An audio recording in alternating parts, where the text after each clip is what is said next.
Good morning, everyone. Welcome to the Good Morning Education Show. My name is Rotimi Itai, and such a pleasure to be here once again. We've been having some special broadcast series before now, and we will continue on that as well. And of course, I just want to wish you all of you happy holidays today. Today is another day, and we'll be having a great time on the show. Yesterday, we had an awesome time, and today will not be different. As you spend your holiday, we're here with you to make your holiday brighter and better. Remember, we always say it's always a great morning on Good Morning Education. So once again, we're streaming from Lagos, Nigeria to West Africa to Africa, ultimately to the entire world. And if you're joining us, please do let us know your location. Let us know where you're streaming from. Let us know where you're connecting from. I would believe that we're going to have a great time together. The day is going to be a great day, and I believe you will have an exciting time with us as well. So without wasting more time, I'm going to bring on Fee, and we will take off the show together. And hopefully our analysts will join us, and then we'll take it a step further as well. Ladies and gentlemen, do not hesitate to ask questions as we have the show. Do not hesitate to contribute as well. We love your contributions. We appreciate you. We love our tribe members. And we thank you all for consistently standing by us. Thank you once again. Good morning, Guinness Oluwashade. Good morning. Thank you for joining. All right. At this point in time, Fee, good morning. How are you? Good morning this morning. Good morning, Mr. Timmy. Good morning to the Good Morning Education Tribe. Good morning, Nigeria. And happy holidays to all our viewers who are celebrating today. We pray that your requests and your desires for this period, you get answers to them. Welcome to the show this morning. Fantastic, fantastic. Okay, so without wasting much time, we'll do our usual headline examination, and we'll look at the news within and around the world of education, and then take it a step further to our conversation of the day. Sophie, on those school where pupils pay for exam malpractice. Wow. Okay, so this is sad on so many levels. It's like it sounds like it's a norm. They pay for exam malpractice. It's really wrong on so many levels, and this should not be encouraged. Now that it's been found out, or maybe it's been known before, but nothing concrete was done about it. Now that it's out there and it's in the news, I hope that the monitoring bodies will do something about. I mean, what are we teaching if the students are they feel free enough and they're so blatant enough to pay for maybe whatever it is that they're getting, questions, answers, special whatever it is that they're getting. These are not the kind of students and citizens that we want to have in our society. Some was it yesterday also we talked about what students should be learning.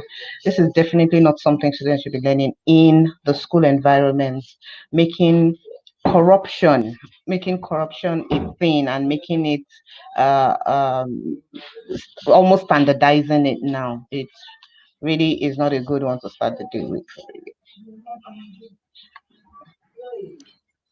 Well, can you hear me? Yes, I can hear you now. Okay, well, it's sad, but it's the reality. This is just a school that was found out. I think a lot of people have been able to um, dwell on the gaps that the learning experience has not been able to fix, and because they are able to dwell on that gap, you begin to see so many anomalies. It's almost in every form of exam that people try to uh, engage in malpractice. So now we have another headline. Don't pay illegal fees to register in Lagos schools. Like, okay, so coming on the heels of paying for exams, and now we have this paying to register in schools. Really, seriously, I feel like the intervention that is needed for our schools is long overdue. and that the system needs to begin to purge itself from the inside out. Because the people they're paying to for exams, the people they're paying to for illegal registrations and all of that are within the system. They're not going to somebody in the health sector to pay for illegal registrations in school. And it's high time that we began to look inside, look inwards, and see what exactly could what's the if it's about salaries not being paid on time, or maybe it needs to be reviewed, or maybe it's something that has to do with personal character development. Yeah, many times we do professional development, but does it is there an interface between professional development and character development? What is expected of you in the role you play as an educator, as whatever role that they play in the system? It's time, and when we have headlines like this that really call this acts out, maybe it's time we began to attach names to them also. Like, okay, so this person and this person and this person have been found out to be illegal or to process illegal registrations. Avoid them. Probably is going to help. I don't know. It's as old as anything else that we want to talk about, but it really, really, it can't continue like this now. We all don't have for the education sector, there's not always going to be an option B, so we really need to get this right and get it Are you really going done with. there?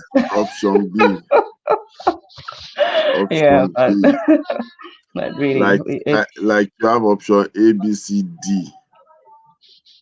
yeah, I have my options though, but let's not go into my options right now. All right. Yaba Tech researchers win Ford Foundation's 100,000 grant, $100,000 grant. Wow, this is awesome. Researchers, this is awesome. We've been calling for and asking for things like let's get our institutions more active and empowered in the right direction. So if they are we have researchers from Yaba Tech. I wish I knew exactly what it was that they worked on, and then we see the impact. They've won this grant. Definitely scaling it down and multiplying it, the effect on the society, on their immediate communities, maybe, and the entire country at large. We cannot underestimate what that will be. So congratulations to the Yaba Tech researchers and even to Yaba Tech itself. And then let's see more of this happening.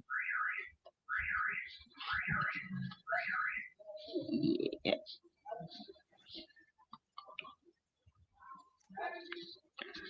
All right.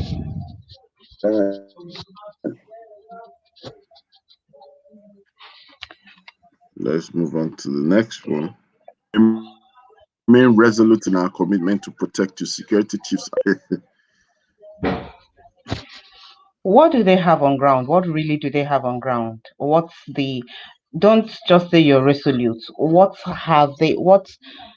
apparatus do they have in place? What things are there that the core members can see to say that honestly, if I had anybody that I loved who is going for youth service at this point in time, I'm going to be giving them some advice in the area of look, wisdom is profitable to direct. You really do not have to do this thing right now. Because even within mega cities, as we might want to call them, in towns, in big towns, we see and we hear what is going on all the time. And then usually core members are posted to um, more interior villages, towns, whatever it is that they are. And it's very easy for anything to happen. And imagine somebody in a place where they do not know anybody, they don't speak the language, they don't know the geography, they don't know what to do if anything happens. And then you're saying that we remain resolute. We see what's going on in the country as a whole now. So what is in place? Just don't say the security chiefs should not say that they are resolute in their commitment. No, rather tell us this, and this has been put in place for the security of core members. And in case this happens, this is the response. This is the don't just give us something this vague. This happens all the time, and they say, "Oh, we're on top of the matter," and certain even the matter knows. on top of it. So we need more concrete things said and more concrete results seen in this direction, not just their words.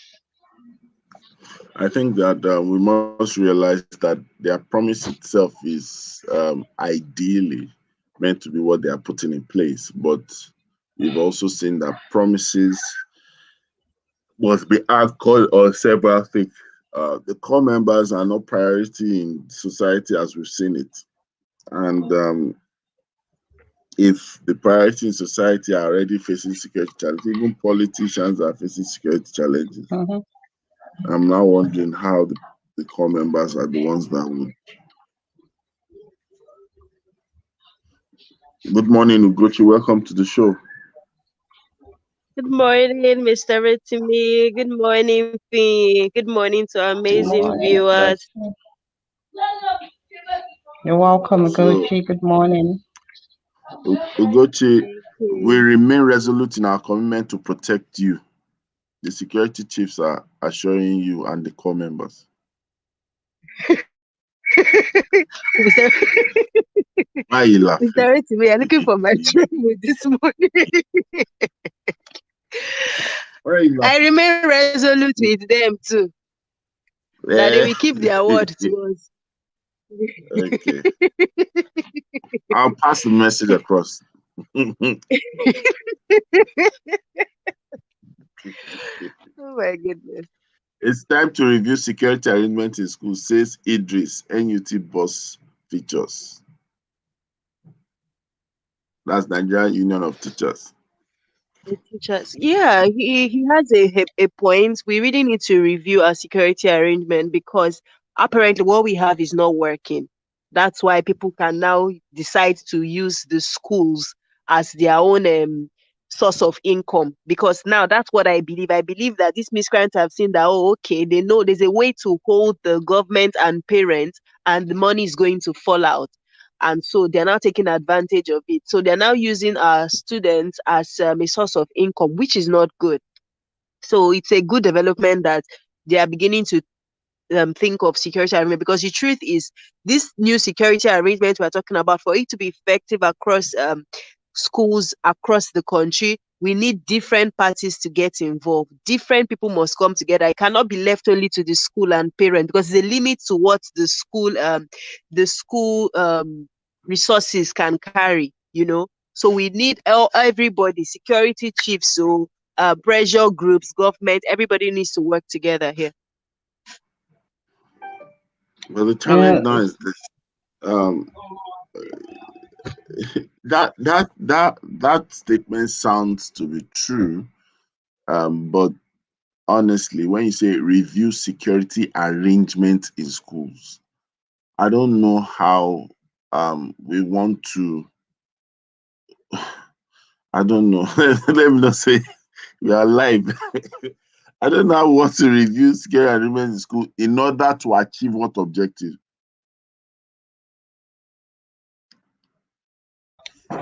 candidly, it sounds like a weak statement to me, especially coming from Is the NUT boss. It sounds very It's weak. just formality so that they are not quiet all this period. It's not about review security arrangement. There is no amount of security arrangement based on the cluster and spread of school that can suffice to protect students. So we should not be talking about. We are not talking about domestic kidnapping and violence. We're talking about professional kidnapping. It's a franchise. You understand? That is why we need all of them. That's why we need them to mount pressure. We need the the security arms. We need government. We need everybody, honestly, because one party cannot do this alone. Of Somebody just course. going to go and shout, shout, shout. If you go and shout and you go and protest, and your protest is not backed up with action, it's not going to achieve anything, you know. So yeah, whatever their intentions are, at least they started talking. It's good they start talking, but they should move from talking to talking Action. with yeah, no, not even when there's no action, they should talk to the right people and they should say the right things. You know, Yes, I not agree. I've not heard any commissioner of education come out to speak And this is what we are trying to say. Is it, I don't get it. Is it until something major now happens in your state before you not? See, that's I the don't understand. culture that we have. That's the culture that we just have around here. Things keep It's not. happening in little forms and we don't take action. Then something big now happens and then everybody is talking about it. And this is what we try to say in safety, that before an accident happens, there's a chain of errors. When those little things begin to happen, that is the time to nip it in the bud. Otherwise, it will snowball out of control. And yeah, you're just so right, because many of them, maybe they're just waiting for maybe a whole university to be taken under siege. Then everybody will now come out and start to. We shouldn't have to wait until it's that bad before we do something. That's why I said that education has been politicized, and that's the biggest problem of education, apart from mismanagement, is the politicization of education. Because the truth is, when you look at the structure in the state, um, you have most times tertiary institutions are under the special advice. For example, Lagos under the special advisor on education. That's his purview, tertiary and probably vocation. And the secondary school, I think from GSS to SS, is majorly the state education board, which is under the Ministry of Education. Then the suburb is the primary. And you find out that regardless of who's been kidnapped, the truth of the matter is this is talking about education, the education system, and the instrument of education or instrument of state or the regulatory bodies that have to do with education will be found speaking. But you see, it's been too politicized that even to speak your mind, and we're not saying attack government here. We're just talking about parents should not be the ones trying to anticipate. They should be looking at Yeah. it and saying, you know what, this is what we should be doing. Not because they're expecting or to create fear that something might happen in their states. And they should be, nobody's even governors commiserate with other governors when things happen in other states. So commissioners of education should be able to commiserate with other commissioners or even have a conference. There's nothing stopping them from having a Zoom meeting. I'm not saying you should travel. Have a Zoom meeting and just say rising concern. There's not something of calling a safety chick. That look, the school safety summit, we want a lot of people to be a part of it. Let's see how we can expand the dialogue because of the current reality in the state. Do you understand? So, but then you see how it is. Everybody's busy. You know what? Let's move on. That's what I Yeah. want to say. Some people might not give me training again.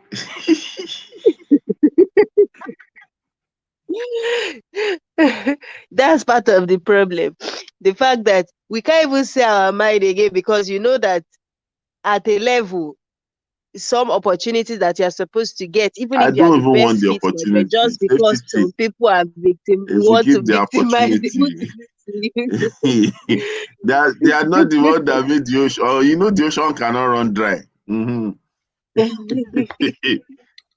Abi.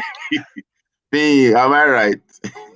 Yeah, they should know. It doesn't Eh, matter who doesn't go to the or who money, takes their money bucket out. printing gang. Where it comes from, they don't know. Money printing gang. We are everywhere. We Oh, are the goodness. liquid metal of education.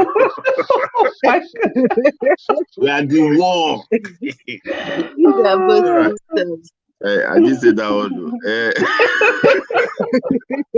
Interswitch rules UTME candidate. Interswitch rules.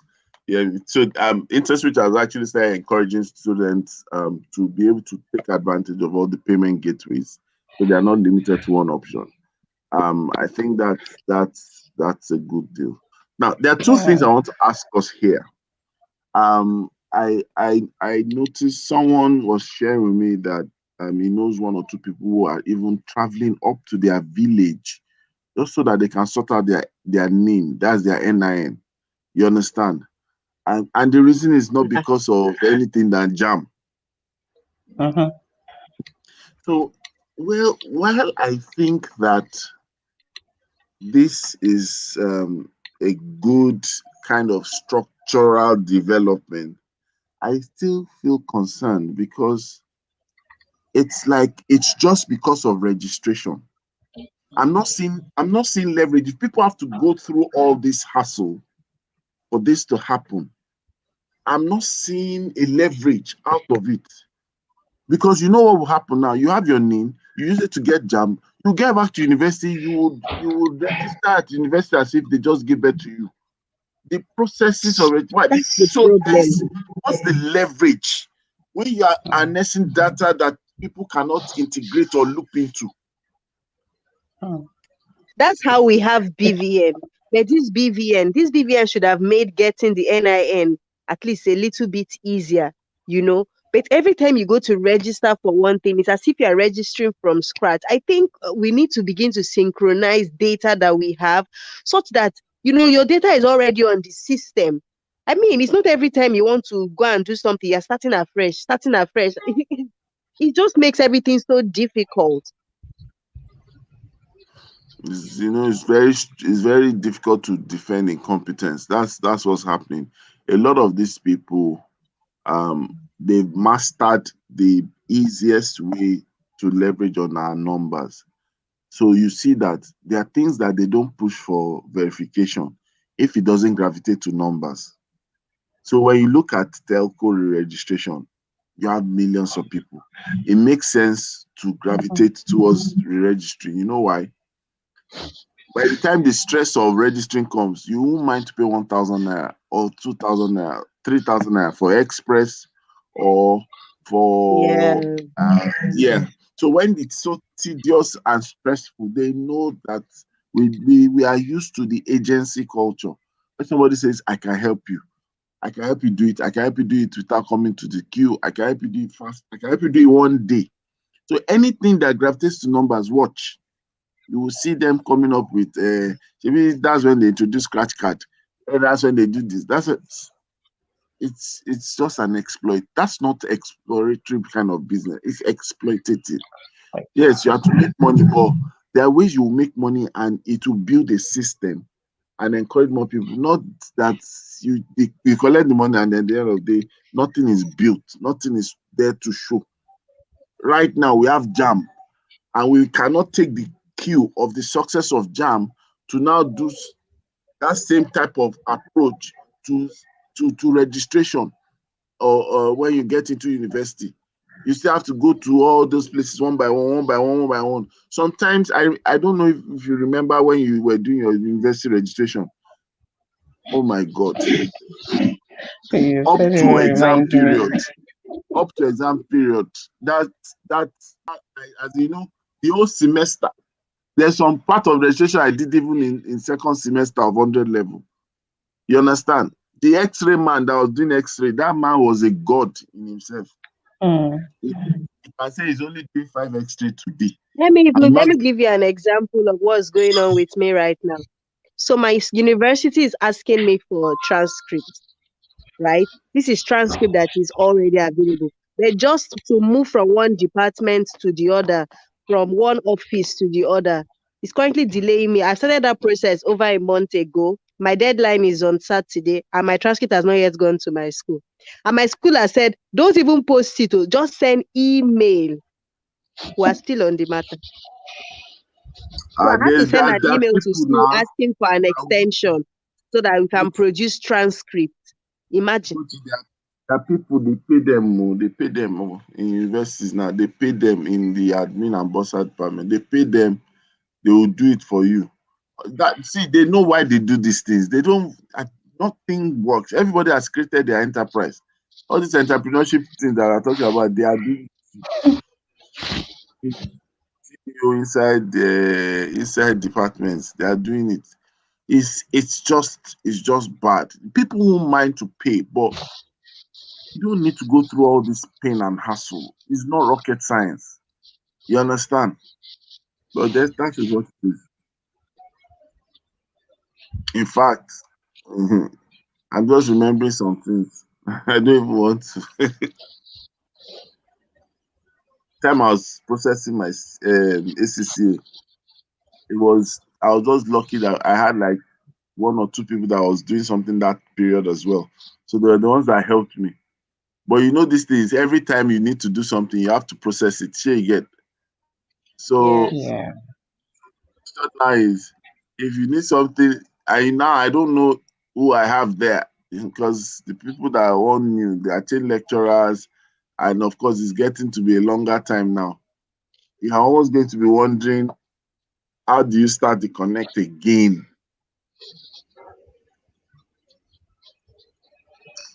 The situation is just sad and really shouldn't be. There should be a database where you can easily pull those things from. For instance, what InterSwitch is doing, if NIMC or JAMB or WAEC will just collaborate with InterSwitch, data How would they, collation and registration will be a lot how would they seamless, a collaborate? lot more seamless. See, how would they collaborate? That they should sit down on the same table so that you will now allow you to know how much they have been making. You don't understand this thing. It's a So racket. that's the issue. Yes, I know it's a racket, but it can work. The issue is we know It's this thing can work, but some it's people will just it's sit there and intentionally just throw that's the a point. plug That's why in it the can't wheel, work. That's why it can't work. and then you say I should not have other options, please.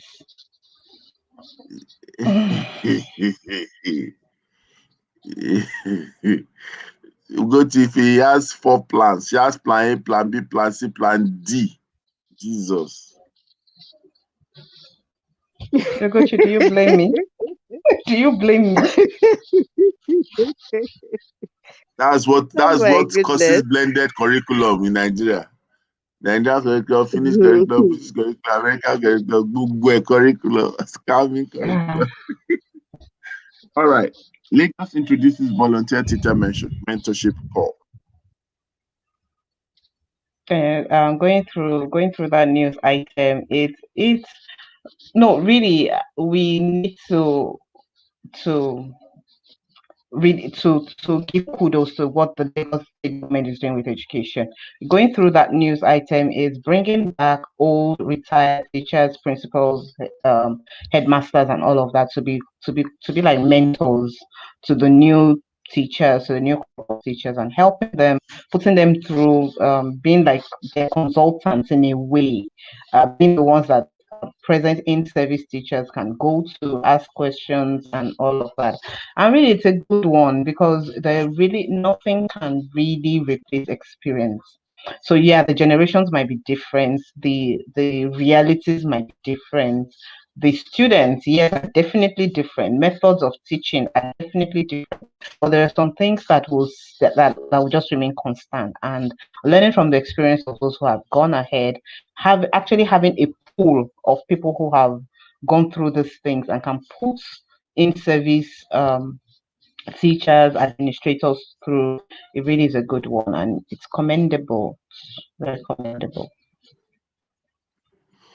It reminds me of the time I had a session with Rhoda online when we're talking about hard talk, and I said that I actually shared something like this. I'll try and dig it up and share with us.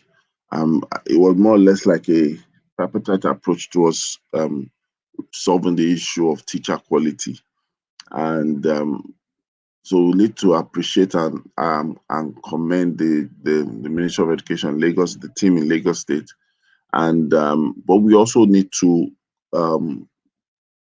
how do I put it? We also need to encourage them that it must be a whole end-to-end value chain swing, because there's a tendency that it's just going to be an item that shows the intention but does not translate into integration, because there are certain things that we need to have answers to.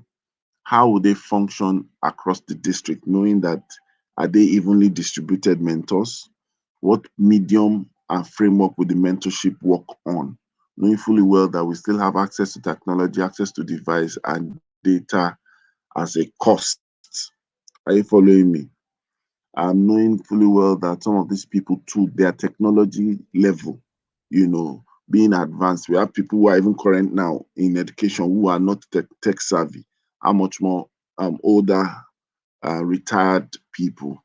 We also need to understand if there is not going to be a culture, not just culture shock, but a culture derail, because um, the people that have gone, is it their years of expertise and years of experience that we're looking at? A lot of people are experienced and they left the system with the wrong perspective and culture. How do we ensure that it's just what we need we extract from them, and then we're not having it turning into service erosion? Um, so there are many factors, and we're sure that it's not just another agency in the waiting, because now you now talk about, oh, we've involved 1,000 mentors and then we are paying them this for their time. And then you now find out that that racket has come up again. And then from the payment, you are finding that some people are pocketing this. Look, it's so political. Then you now find out that the mentors have to be members of APC or PDP or whatever, or this and that, you know. Those are the things that are my concerns, and we have to tell ourselves the truth. You see, it's time that we begin to look at the result and the end. Then we can now justify the means. If not, it's just going to be a charade of showing that we achieved so during this tenure, and then we achieved it because they were tabletop announcements, but they were not grassroots development. All right.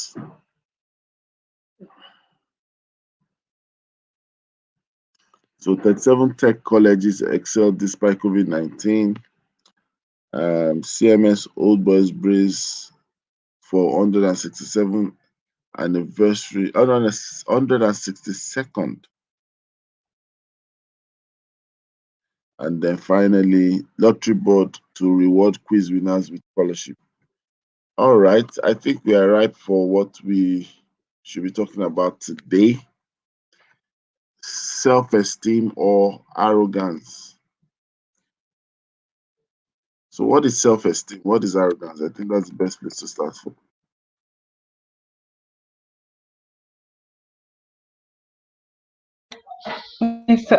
I would say self-esteem is a healthy sense of self, a healthy sense of knowing who one is.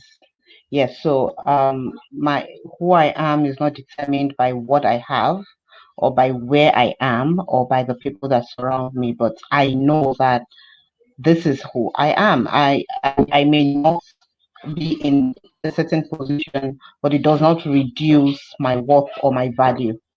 So that really is what self-esteem is. Like, yes, I know that if you took away, or even if I had everything and you took away everything I had, and put me in virgin land, as it were, I'm not going to feel bad and then start telling stories of, oh, when I had so and so, I used to drive. There's some people you meet in the taxi and they're saying stuff like, if not for that, if not because I did not drive today, I should not. They just have a way of saying it like, oh, I have a car. I'm not supposed to be here. I don't belong to this class of people. And when I meet people like that, it screams out to me like this person is only secure in what they have, in not in who they are. So self-esteem, in maybe I'll say one sentence for me is security in the knowledge of who is, not what one has. And then arrogance. Arrogance, on the other hand, is it the younger brother or the elder brother of pride? I don't know which one, but it's a sibling to pride. It's a sibling to is pride in whichever. is an option B. Is an option B. It's not an option, but arrogance usually it's what pushes people sometimes to just want to blatantly just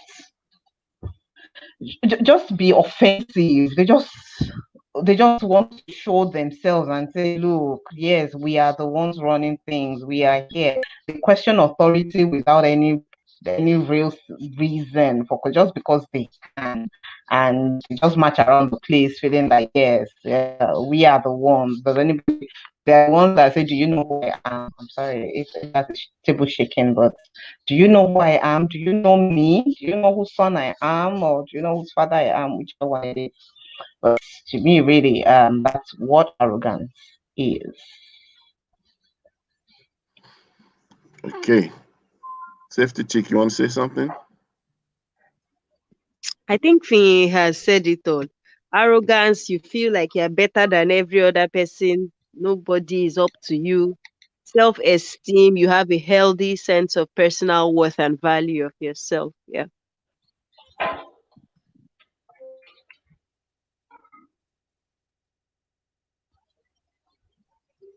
Back to you, sir.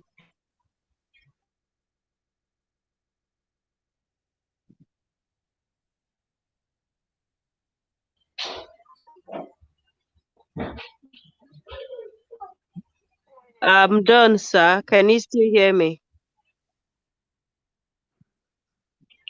Okay, it Yes. looks King, like can you continue, please? Over to you. I was going to say it looks like the network was beginning to be arrogant. Um, so knowing that it can hold us to ransom is beginning to show itself, and yeah, it's So I think the topic today is looking more at teachers and their attitude. So majority in many private schools or in the private sector in education, the teacher is really looked down on many times. It's the children, the keeping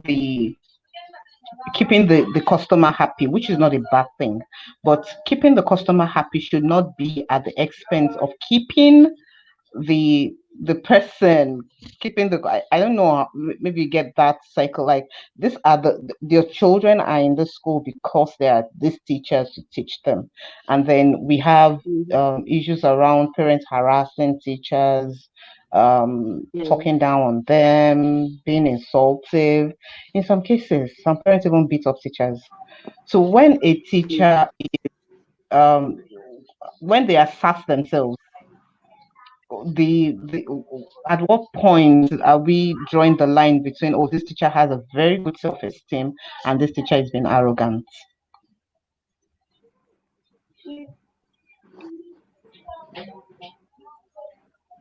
Yeah, Who's Ugochi, did you taking hear that? me? Okay, I heard you. I wanted to know if I was the one you were asking of Mr. Rotimi. Okay, Yeah, so I wasn't sure if yeah, he was here or not. I've always been here. Your internet Okay, was so showing itself. Oh. your internet was arrogant, Mr. The internet, not my internet.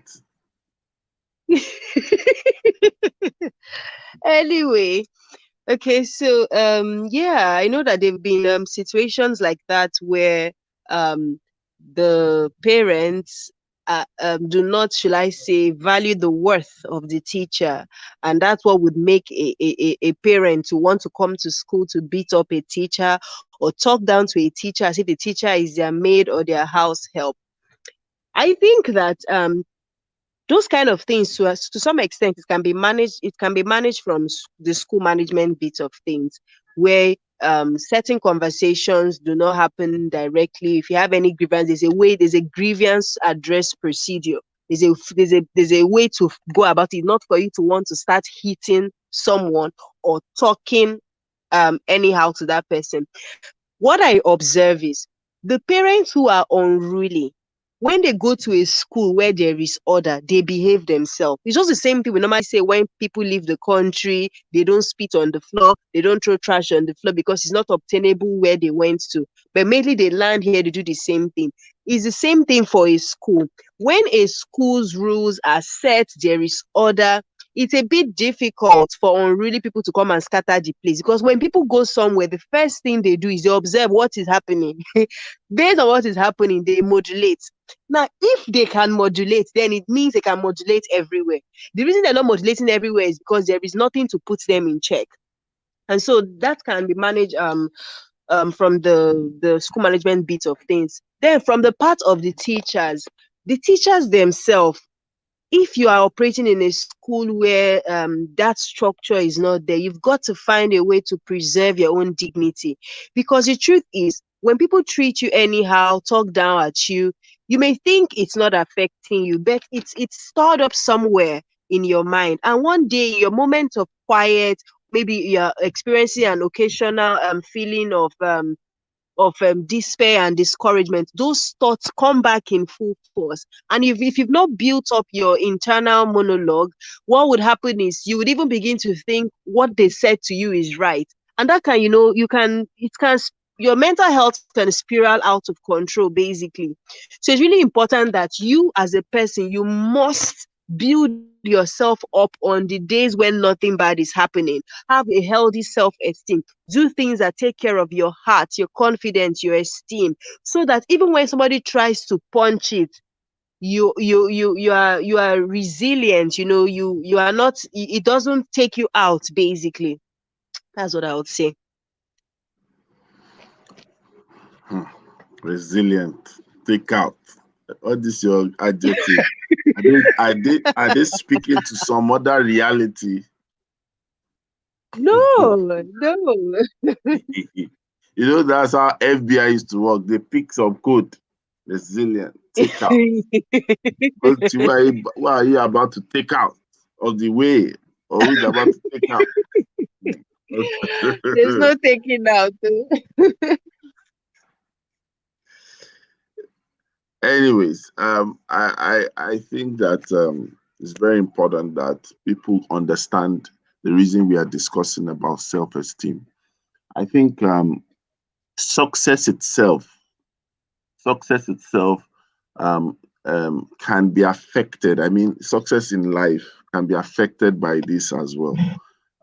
There are times that you find some people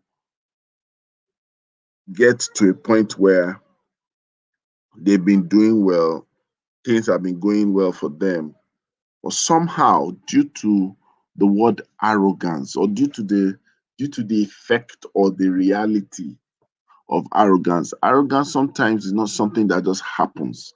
I believe that arrogance takes time to mature. It's a seed already planted. But then, unfortunately, at the point where it's manifesting its fruit, it's on its own accord. There's almost like little or nothing you could do. It comes out with some stench. And what makes it worse is that the assessment of an arrogant person is not necessarily by the arrogant person. It's by the audience who are kind of affected or affected by that turnout. So you find out that the the more there's a contrast, the worse the effect. Let me put it this way. An arrogant person, imagine that person in the midst of conservative people. Imagine that person in the midst of private people. Imagine that person in the midst of cultured elderly people. Imagine that person in the mixture of older people who are in authority, who are in politics, for example, who actually, prefer people to pay obeisance to them. No matter the giftings in fact, the more the gift, the more the stench, because the aroma of the gift is actually being infiltrated by the arrogance. So arrogance is not so much of activity, but the it's like arrogance is almost like charisma. I don't know whether if you agree with me.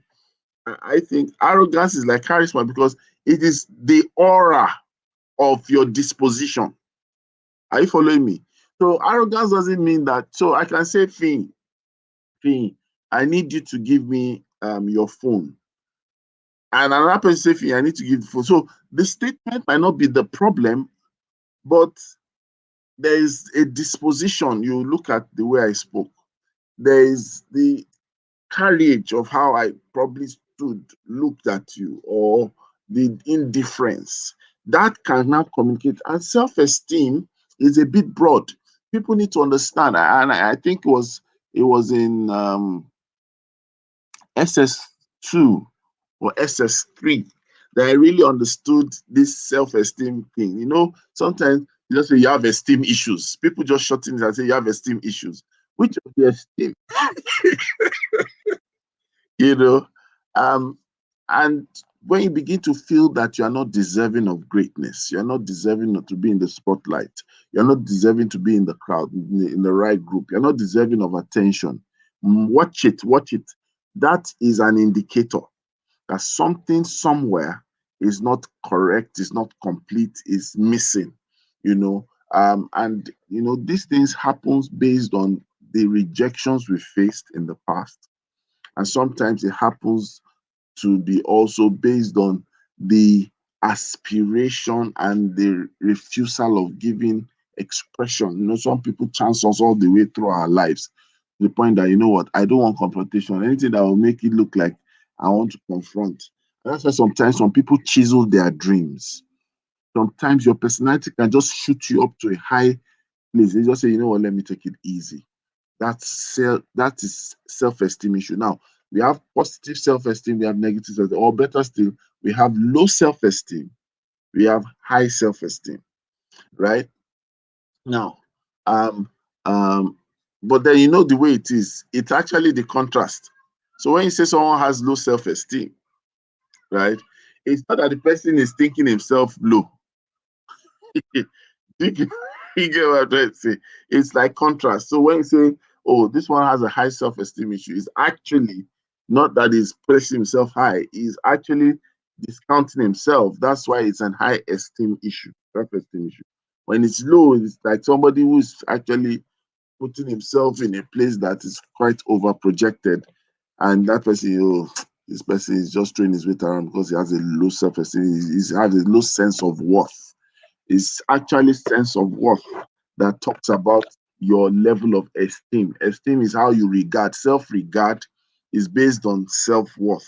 Self-worth is actually based on your own, how do I put it, your own identity and value.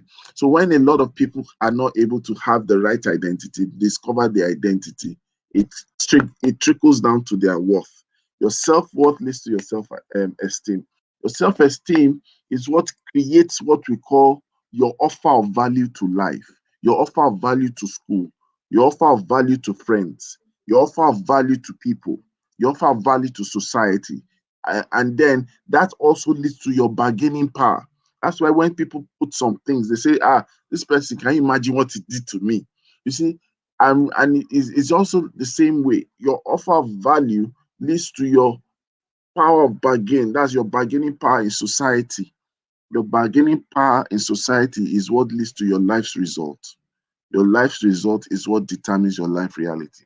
So I think that these are things that we must begin to look at as educators, as parents, and we must begin to look at it in the children. You see, when you have a child that's always looking down, especially when it's coming across to talking to adults, we need to be able to address it. When a child is not making facial contact or face to face contact, it can't stare in the eye, it cannot acknowledge your look, or you are about to correct the child, and the child is already correcting himself. It's like smiting himself ahead of the judgment. Are you following me? That's enough sign. But let me say this and drop it here because I think I've spoken for a long time. Um, there is this current research that I have come to realize that, do you know that fun, and when I say fun, I mean fun, can jolt people out of esteem issues? I'll leave that as a suspense to you. Over to you, ladies.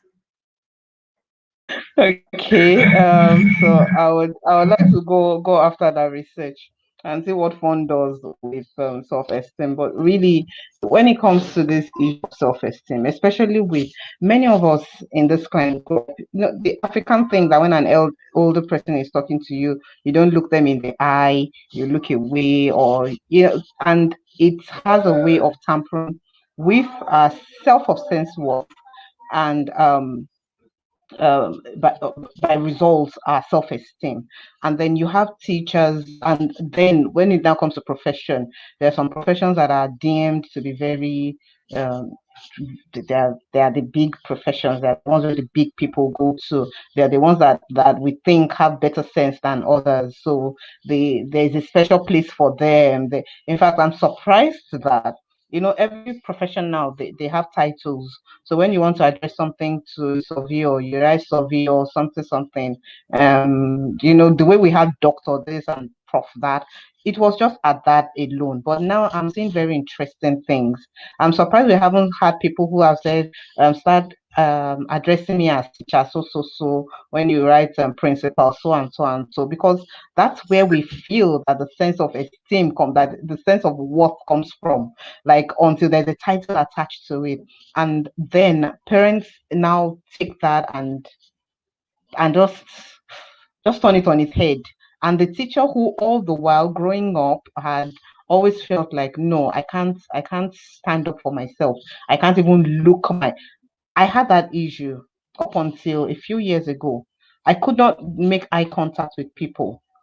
And when I realized that, come, this is an issue, this is a big problem. Like, why would I look in any other place? I have to train myself to look at people directly in the eye when we're speaking. Initially, it was awkward, but the more I did it, the more I felt better about myself. The more I felt more confident about whatever it is I was talking about or discussing. So it's we can't shy away from this thing. And a teacher who already feels threatened by the parents, who has come to maybe beat them up or maybe throw tirades around and have said all sorts of things about the teacher, definitely cannot be effective and cannot be a good teacher in the classroom. Of course, maybe if they're finally able to dig up their self-worth from wherever it has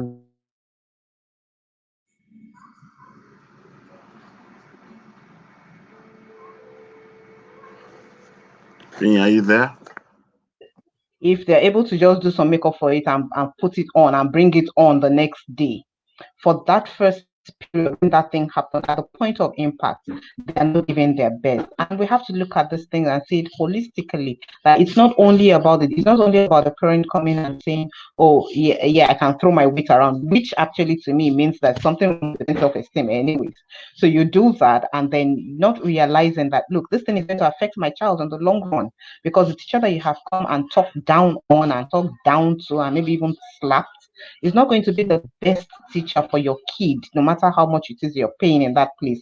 So we really need to look at those things holistically and yes, help our kids. Some of them are just shy, some of us we're just very shy like that. It's not even about What did you culture say? that What you did you can't say? What mention. did you say? Come again. Come Yeah, again. some Some of of some of them. us are Some of very some shy like that. of us. Okay. Okay. And then we just need a little more push to be able to understand that, look, this cultural aspect in our culture, it's respect. In some other cultures, it's a pointer to the fact that you're hiding something or you're being insincere or it's pointers to some other things. So we need to be able to draw the balance and then be able to let this thing trickle into our classrooms, trickle into the holistic education experience. Yeah, I should stop at this point.